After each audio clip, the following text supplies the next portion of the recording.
2003-4 में छत्तीसगढ़ शासन द्वारा केंद्र सरकार को गाड़ा जाति को अनुसूचित जनजाति में शामिल करने हेतु जो पत्र लिखा गया था उस पर कोई कार्रवाई नहीं हुई है। ये 3 लाइन राज्य सरकार को लिख करके भेजना है, बाकी केंद्र सरकार कार्रवाई करने के लिए तैयार है। मूल छत्तीसगढ़िया गाड़ा समाज का यहाँ स्टैंडिंग कमेटी का बैठक हो रही है गिरिराज होटल रायपुर राजधानी में। आइए हम प्रदेश अध्यक्ष प्रदीप भाई से जुड़ते हैं। कुलदीप भाई हैं और बहुत ही संघर्षशील लोग हैं। देखिए आप इतनी तपती धूप में यहाँ पूरे प्रदेश के कोने कोने से यहाँ पहुँचे हुए हैं गिरिराज होटल में। आइए हम जिनते प्रदीप भाई, न्यूज़ 72 में आपका स्वागत है। धन्यवाद, आपका भी स्वागत है। बताइए थोड़ा कार्यक्रम के विस्तार के बारे में, किस मुद्दे पर यहाँ चर्चा होने के लिए आप समाज के भाई सब एकत्रित हुए? हमारे गाड़ा समाज छत्तीसगढ़ प्रदेश के सारे जिले से हमारे भाई लोग इकट्ठे हुए हैं। वर्षों से एक विषय हमारे गाड़ा समाज का रहा है कि गाड़ा समाज पहले अनुसूचित जनजाति में था, उसको अनुसूचित जाति में शामिल कर दिया गया है, जिस दंश को हम लोग झेल रहे हैं।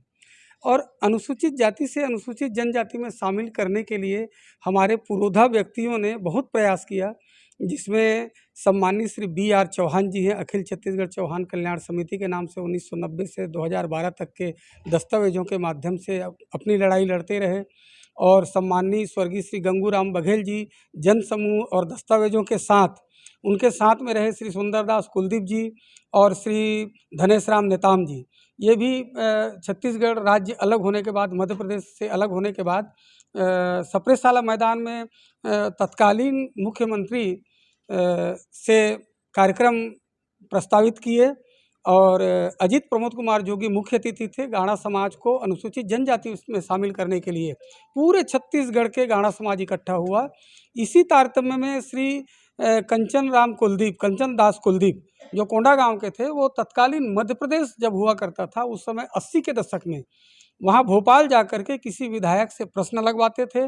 उसका जवाब आता था कि गाड़ा जाति जो पहले 1970 तक के CPN बराड़ में अनुसूचित जनजाति में था, मध्य प्रदेश में 70 तक के अनुसूचित जनजाति में था, उसको अनुसूचित जाति में क्यों शामिल किया गया? हम अनुसूचित जनजाति हैं और अनुसूचित जनजाति में ही रहना चाहते हैं। उसका पुख्ता प्रमाण लेकर के हमारे पुरोधा पुरुषों ने आंदोलन चलाया, अपने अपने क्षेत्र में चलाया, जिसका प्रमाण ये है कि हमारे पास CPN बराड़ का ये जो राजस्व रिकॉर्ड है वो हमारे पास उपलब्ध है, जिसमें गाड़ा, गढ़वा, गबदा, नागरची और पठारी जो गाड़ा समाज के ही उपनाम हैं, उन सब को अनुसूचित जनजाति में शामिल किया गया था।